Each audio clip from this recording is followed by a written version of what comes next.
Le président de la République, chef de l'État, a instruit la première ministre Judith Suminwa Tuluka à présider la 4e réunion ordinaire du Conseil de ministres ce 5 juillet 2024, pendant qu'il était en séance de travail avec la task force spécialement mise en place pour suivre de près la situation sécuritaire dans l'Est de la République démocratique du Congo. 4 points étaient inscrits à l'ordre du jour. 1. Communication du président de la République, chef de l'État. 2. Points d'information. 3. Approbation d'un relevé des décisions du Conseil de ministres. 4. Examen et adoption de textes. La communication du président de la République qui a été lue par la première ministre chef du gouvernement comportait 4 points. 1. De la situation sécuritaire dans l'Est de la République démocratique du Congo. Le président de la République reste préoccupé par l'évolution de la situation sécuritaire dans l'Est du pays, avec la récente détérioration de la situation sécuritaire à Kanyabayonga, du fait de l'action du Rwanda et ses terroristes supplétifs du M23. Il a rappelé avoir convoqué et présidé en date du 29 juin 2024 une réunion du Conseil supérieur élargi des défenses afin de faire le point de la situation générale sur le terrain et d'envisager les options à lever pour une réponse efficace à tous les défis sécuritaires dans la partie est du territoire national. Le commandant suprême de forces armées et de la police nationale a mis en place une task force sécuritaire sous son autorité directe, capable de proposer des solutions urgentes et immédiatement opérationnelles.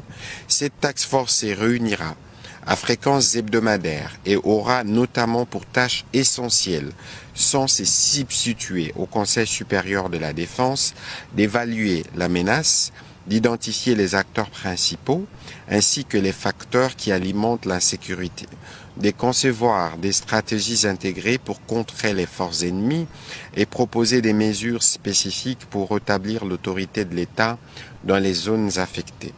Pour ce faire, le vice-premier ministre, ministre de l'Intérieur, Sécurité Affaires coutumières, le vice-premier ministre, ministre de la Défense nationale et anciens combattants, ainsi que tous les autres membres du Conseil supérieur de la Défense ont été chargés de s'aligner derrière cette dynamique en proposant des stratégies idoines pour garantir une efficacité opérationnelle sur le terrain.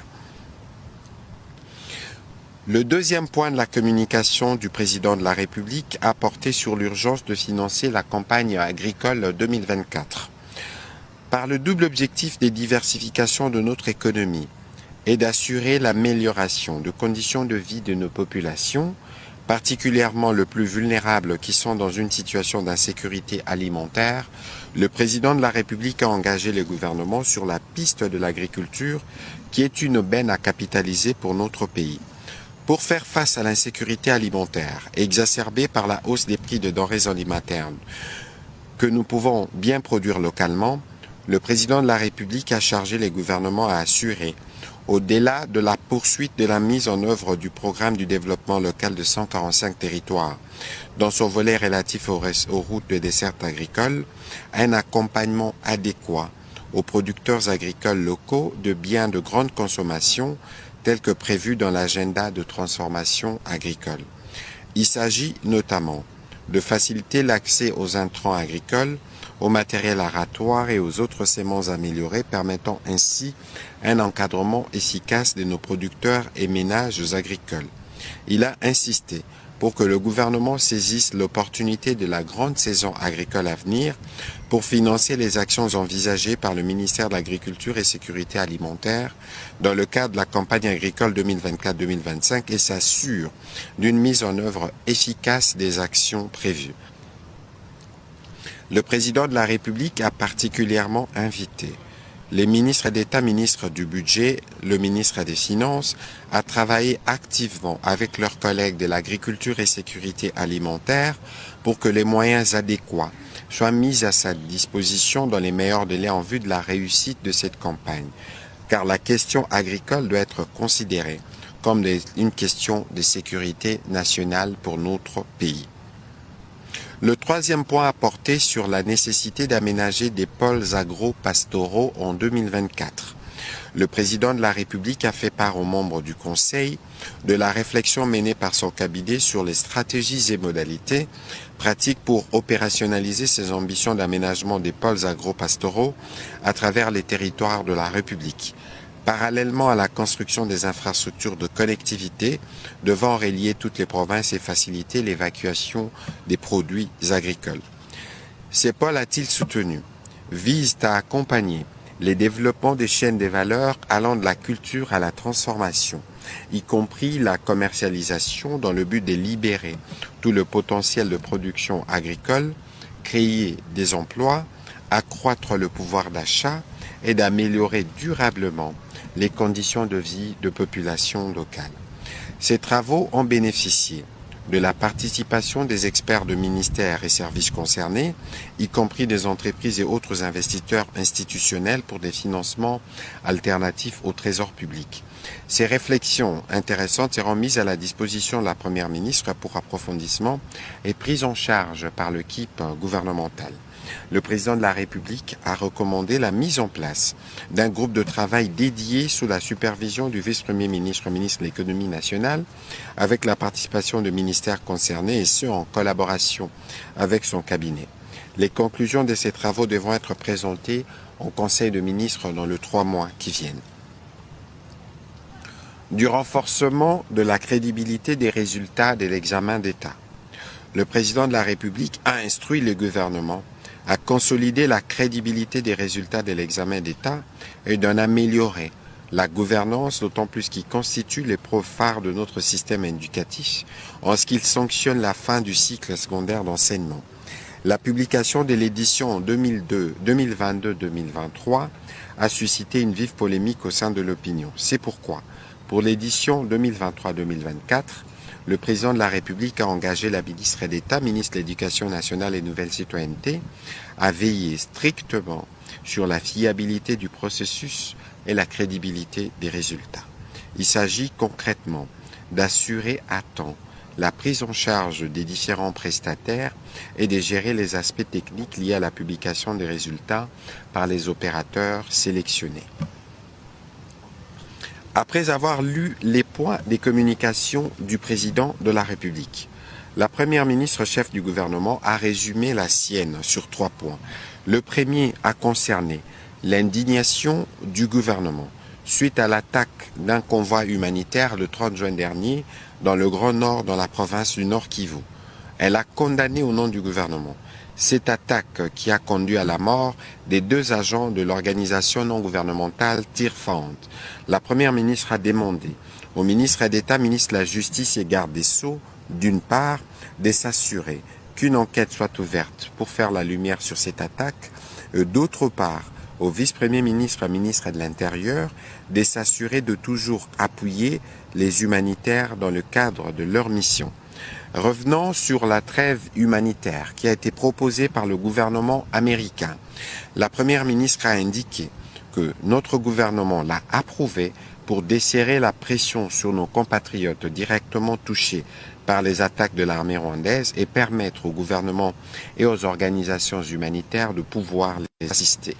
Elle a rassuré que durant cette trêve, nos forces resteront vigilantes pour prévenir toute tentative de violation de cette mesure par l'ennemi. Au deuxième point relatif à la première réunion du comité des conjonctures économiques qui a porté essentiellement sur la maîtrise de l'inflation et la stabilité de la monnaie nationale, la première ministre a précisé que la commission ECOFIN, économie, finances et reconstruction du gouvernement, a été chargée de poursuivre les réflexions et de proposer des pistes de solutions adéquates. Toujours sur ces points économiques, elle a aussi relevé l'approbation par le Conseil d'administration du Fonds monétaire international de la 6e et dernière revue de l'accord au titre de facilité élargie de crédit pour la République démocratique du Congo. Au nom du gouvernement, elle a présenté ses vives félicitations au président de la République qui a permis dès 2019 la reprise de la coopération avec le Fonds monétaire international. Elle a aussi salué le travail abattu par le gouvernement précédent, mais également par la Banque centrale ainsi qu'aux différents experts. Au dernier point de sa communication, la Première ministre a fait le point au Conseil de la séance de travail qu'elle a eue avec la très distinguée Première Dame Denise Nyakero Tshisekedi le mardi 2 juillet 2024 et qui a porté sur son plaidoyer pour la lutte contre la drépanocytose d'une part et sur le soutien du gouvernement au programme de bourse Excellencia d'autre part. Les ministres des secteurs concernés qui ont pris part à cette réunion ont été instruits de faire diligence pour répondre aux préoccupations qui ont été soulevées. Au deuxième chapitre du Conseil de ministres de ce jour relatif au point d'information, le vice-premier ministre, ministre de l'Intérieur, a fait le point de l'État et de l'administration du territoire. Au cours de la semaine qui s'est achevée, l'esprit de la population a été marqué par la persistance des besoins humanitaires de compatriotes déplacés vivant dans les différents sites autour de la ville de Goma ainsi que dans les cités des Lubero et Butembo.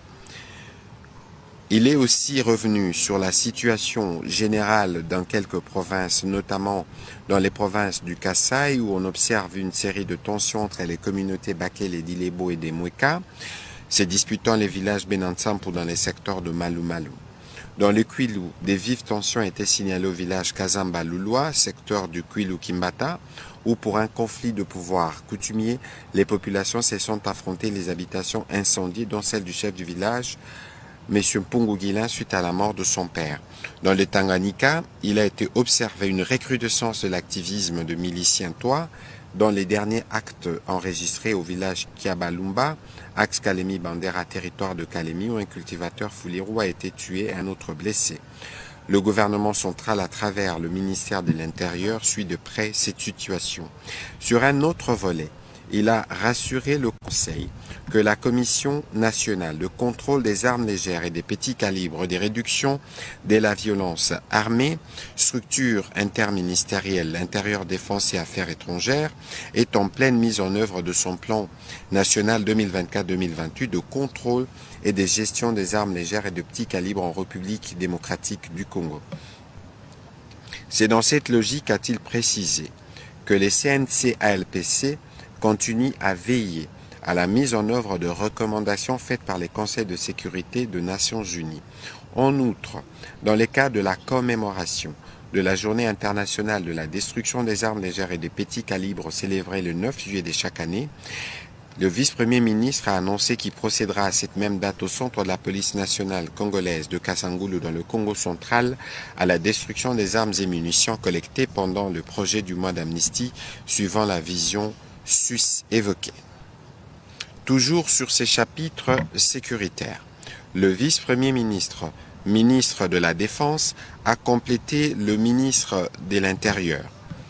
Il a abordé la question relative à la situation opérationnelle sur l'ensemble du pays en revenant spécifiquement sur la situation dans l'est de la République démocratique du Congo où nos forces armées restent déterminées à rétablir la paix et la sécurité ainsi que l'autorité de l'État. Il a fait le point de l'évolution de quelques points opérationnels dans les territoires de Massissi, Rutshuru et Nyiragongo. Il a fait état notamment des attaques repoussées par les forces armées de la République démocratique du Congo le 1er juillet 2024 dans la localité de Kaniro. Le vice-premier ministre a dit aussi au Conseil de ministres qu'il compte multiplier de réunions avec les commandements militaires afin de mettre sur pied une liste de moyens à acquérir et des actions à mener dans l'immédiat, à court et à moyen terme. Parmi ces actions figure notamment l'impérieuse nécessité pour les forces armées de la République démocratique du Congo de reconquérir toutes les parties occupées par l'ennemi. En tout cas, c'est la ligne tracée par le nouveau ministre de la Défense qui s'active à ses propos aux côtés du président de la République. Deux notes d'information relatives au secteur de la fonction publique. Le vice-premier ministre, ministre de la fonction publique, modernisation de l'administration et innovation du service public, a présenté au Conseil deux notes d'information. La première a porté sur la mise en œuvre d'une politique de stabilisation du pouvoir d'achat des agents publics de l'État. Brossant les efforts engagés par le gouvernement, il a rappelé les termes du protocole d'accord signé le 2 novembre 2021 entre le gouvernement et les représentants des organisations syndicales des agents de carrière des services publics de l'État. Les engagements convenus, notamment à propos de la grille barémique et de la tension salariale, avaient été coulés en actes réglementaires par décret du Premier ministre. Malheureusement, la dépréciation de la monnaie nationale, la variation du taux d'échange, ainsi que l'inflation des prix de biens et services sur le marché observée ces dernières années ont notamment induit à une perte considérable du pouvoir d'achat des fonctionnaires. Cette situation suscite de vives tensions au sein de l'administration publique et risque de briser considérablement la paix sociale. Pour ce faire, en attendant la concrétisation de la volonté du président de la République telle qu'exprimée lors de la 3e réunion du Conseil de ministres relative à la mise en place d'une nouvelle politique salariale devant réduire de manière structurelle les inégalités, les disparités et rétablir ainsi la justice sociale, le ministre de la fonction publique a entrepris, sous la supervision de la Première ministre, la mise en place d'une commission multipartite de pilotage technique. Ce faisant, il a préconisé la mise sur pied d'une commission ad hoc devant étudier cette problématique spécifique de haute portée sociale et soumettre dans le meilleur délai des pistes et des options y afférentes pour décision du Conseil. Cette commission interministérielle va réunir les experts de la fonction publique, du budget et des finances avec les concours des experts de la présidence de la République et de la primature dans le but d'examiner la situation, d'évaluer l'impact du réajustement du salaire sur base au taux budgétaire 2024 et de proposer les modalités pratiques de mise en œuvre, lesquelles seront discutées avec différents bancs syndicaux. La deuxième note a concerné la pérennisation du processus de mise à la retraite dans l'administration publique et la finalisation de la vague 3 en cours. Pour capitaliser les acquis de l'expérience de l'année 2022, le vice-premier ministre, ministre de la fonction publique, a motivé la nécessité de poursuivre le processus de mise à la retraite en mettant en application la loi des finances de l'exercice 2024, qui a prévu de crédits à propos. Pour les prochains exercices budgétaires, sans préjudice d'un financement extérieur à mobiliser, il a exprimé son souhait d'intégrer dans l'état liquidatif parmi les dépenses contraignantes une enveloppe minimum mensuelle de 25 milliards de francs congolais dédiée au processus de mise à la retraite, afin de permettre une programmation mensuelle d'un départ d'au moins 1000 agents, soit 3 000 par trimestre, 6 000 par semestre et 12 000 par an. Cette option a pour avantage d'assouplir la pression sur la trésorerie de finances publiques et de garantir la régularité du processus de retraite sur le long terme, car la retraite est un droit fondamental et non une faveur reconnue à tout agent de carrière des services publics de l'État. Le vice-premier ministre, ministre de la fonction publique, a aussi souligné que les défauts de la fluidification de la retraite conduit en effet ces derniers temps à l'enregistrement à la fonction publique, non seulement de plusieurs demandes volontaires des départs, mais aussi de plusieurs plaintes des ayants droit d'agents ayant atteint les critères d'éligibilité décédés avant leur départ officiel. Le Conseil a pris acte de ces deux notes d'information. Note d'information relative aux affaires étrangères. La ministre d'État, ministre des Affaires étrangères, coopération internationale et francophonie, a présenté au Conseil la note d'information relative aux campagnes de recrutement en cours au sein de l'Organisation des Nations Unies, de l'Union africaine et de la Banque mondiale. Il s'agit notamment de l'appel mondial à candidature lancé par le secrétaire général des Nations Unies, de l'appel à candidature pour les postes de commissaire à l'Union africaine, du programme d'associés professionnels juniors de la Banque mondiale. Ces trois appels feront l'objet d'une large diffusion et les ministères des Affaires étrangères, coopération internationale et francophonie s'assurera de la transmission de candidatures et d'appuyer toutes les candidatures congolaises. Le Conseil de ministres a pris acte de cette note. Nécessité de respecter les accords des Bibois. La ministre d'État, ministre de l'Éducation nationale et Nouvelle Citoyenneté, a fait le point au Conseil de la nécessité pour le gouvernement de mettre en œuvre les engagements des accords de Bibois pour la paix sociale et une rentrée scolaire 2024-2025 apaisée. Partant des récents développements concernant la prime d'encadrement de la paye dite prime equity, une revendication clé pour la rentrée scolaire apaisée, elle a rappelé que le 16 mars 2024 à Bibois, le gouvernement a signé avec le banc syndical un procès verbal sanctionnant la fin de travaux de la commission paritaire.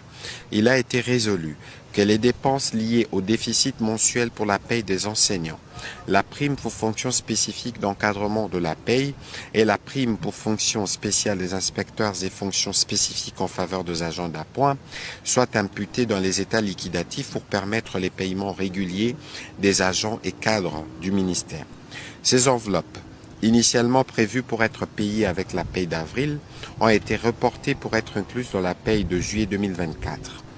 Or, l'enveloppe de mise à disposition n'a pas atteint les montants convenus, ce qui a exaspéré l'exaspération de bénéficiaires. La ministre d'État, ministre de l'Éducation nationale, a sollicité l'implication du gouvernement, en particulier de ministre de Finances, signature de l'accord précité, pour décanter cette situation. Le Conseil a pris acte de cette note d'information.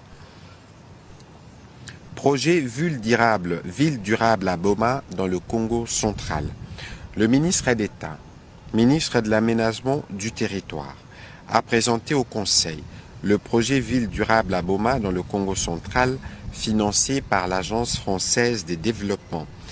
Partant des étapes franchies, il a indiqué que la ville de Boma a été retenue comme projet pilote à l'issue d'un arbitrage tenant compte des priorités du gouvernement qui souhaite appuyer les projets à fort impact prévus dans la province du Congo central, notamment le port en eau profonde de Banana et le projet Grand Inga, ainsi que la stratégie d'intervention de l'Agence française de développement, qui avait déjà plusieurs projets en cours dans cette partie du pays. Afin d'assurer un suivi efficace de l'étude de faisabilité, il a été mis en place depuis juin 2023 un comité de suivi composé des ministères sectoriels concernés, de la province du Congo central ainsi que la mairie de Boma. L'initiative lancée en février 2023 qui vise à renforcer et à stimuler l'attractivité de Boma et à mettre en place une approche pilote intégrée de la ville durable et résiliente transposable à d'autres villes du pays sera clôturée le 30 juin prochain. Au sujet des prochaines étapes, le ministre d'État, ministre de l'Aménagement du territoire, a évoqué l'octroi effectif du financement par le conseil d'administration de l'AFD en octobre 2024 et la signature de la convention prévue en janvier 2025. Le conseil a pris acte de cette note d'information. Rapport sur les travaux de construction d'un immeuble dans la commune de la Gombe, précisément à la place Mandela. Le ministre de l'Urbanisme et Habitat a fait rapport au Conseil de la suspension de l'exécution de travaux de construction d'un immeuble au croisement des avenues de la Justice Kisangani de Forces armées dans la commune de la Gombe, communément connue sous le nom de rond-point Mandela. Il a évoqué une série d'irrégularités, en commençant par les processus de désaffectation de l'espace, ensuite l'absence de l'avis urbanistique préalable donnant les indications sur l'usage et les modalités d'occupation de cet espace, la traçabilité financière des recettes dues au trésor public, l'absence des études globales seules, mais aussi celle d'une étude d'impact environnemental et social. Ces irrégularités constatées, a-t-il souligné, ont conduit sur proposition des experts à la suspension des travaux et au maintien de cette décision. Faisant suite à l'instruction du président de la République, lui donnée au cours de la 3e réunion du Conseil des ministres, le ministre de l'Urbanisme et Habitat a pris une série de mesures, notamment rapporter les 3 arrêtés ministériels de désaffectation pris par son prédécesseur sur cet espace, de saisir la ministre d'État, ministre des Affaires foncières, afin d'obtenir l'annulation des titres de propriété, de procéder à l'aménagement de cet espace récréatif et touristique sur base d'un financement du gouvernement, saisir le ministre d'État, ministre des Infrastructures et Travaux publics, pour la réhabilitation du réseau d'assainissement à cet endroit, instruire Le directeur général du guichet unique de délivrance du permis de construire pour l'annulation de ces permis, enfin, d'ouvrir une action disciplinaire et la prise de sanctions administratives à l'égard de certains responsables impliqués dans ces dossiers. Il a sollicité l'accompagnement du gouvernement pour la mise en application effective de toutes ces mesures. Les conseils a pris acte de ces rapports. Au point 8 de point d'information de ce jour, relatif aux avantages à tirer de la coopération avec les différents partenaires de l'enseignement supérieur et universitaire. La ministre de l'Enseignement supérieur et universitaire a présenté au Conseil la note relative aux avantages à tirer de la coopération avec les différents partenaires de son secteur, passant en revue certains projets phares. Elle a évoqué ceux notamment de la France qui, à travers son ambassade à Kinshasa, manifeste l'intérêt d'appuyer notre pays à améliorer son système LMD pour asseoir la formation supérieure et universitaire, mais aussi à renforcer les capacités à acquérir les compétences en faveur de la Haute École de Mines et de l'industrie de Kolwezi. Elle a rappelé qu'au cours de sa récente visite en France, le président de la République a préconisé la création de l'Institut régional de la mode pour encadrer les jeunes congolais et ceux des pays limitrophes. En moyenne, 200 jeunes sont attendus pour cette formation et une quinzaine sera destinée aux incubateurs. Par ailleurs, l'Université de Laval au Canada s'est également prêtée disponible à l'octroi des bourses et des matériels de laboratoire.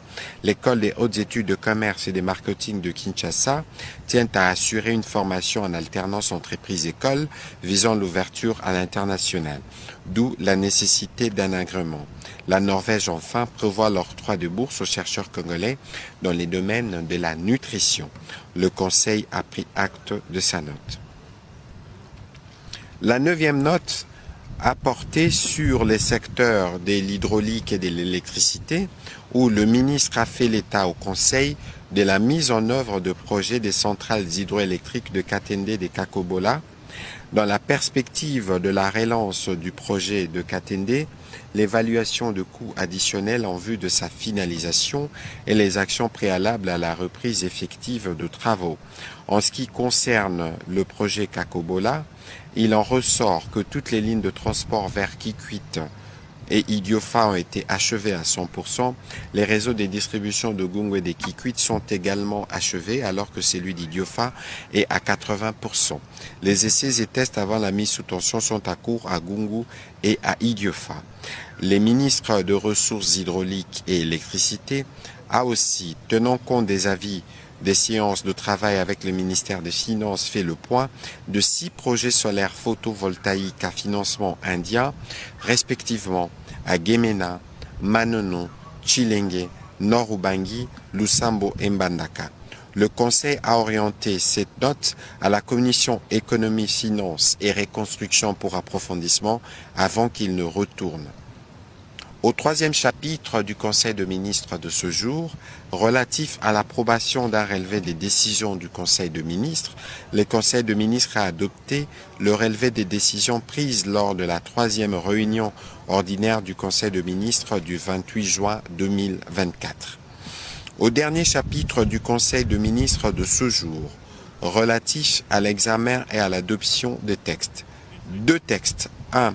Projet d'ordonnance loi portant autorisation de la prorogation de l'état de siège. Le ministre d'État, ministre de la Justice et garde Sceaux, a soumis au Conseil le projet d'ordonnance loi autorisant la prorogation de l'état de siège dans les provinces de l'Ituri et du Nord Kivu pour une période de 15 jours prenant cours le 11 juillet 2024. Après débat et délibération, le Conseil a adopté ces projets de loi. Projet d'ordonnance loi autorisant la ratification. Le ministre des Finances a soumis au Conseil pour approbation les projets d'ordonnance loi portant ratification des 2 accords de prêt du 25 mars 2024 signés au titre de projet d'appui à la gouvernance et au développement de compétences en soutien au programme de transformation de l'agriculture. Le premier accord a été conclu entre la République démocratique du Congo et les fonds africains des développements, le deuxième accord a été signé entre la République démocratique du Congo et la facilitation d'appui à la transition pour un montant de 78 millions de dollars. Le ministre des Finances a rappelé que ces textes ont été inscrits parmi les matières pour lesquelles le Parlement a habilité le gouvernement à prendre par ordonnance-loi des mesures concernant les matières relevant du domaine de la loi pour lui permettre d'exécuter son programme. Après débat et délibération, le Conseil a aussi adopté ces projets d'ordonnance-loi. Commencé à 16h04, la réunion du Conseil de ministres a pris fin à 19h27. Je vous remercie.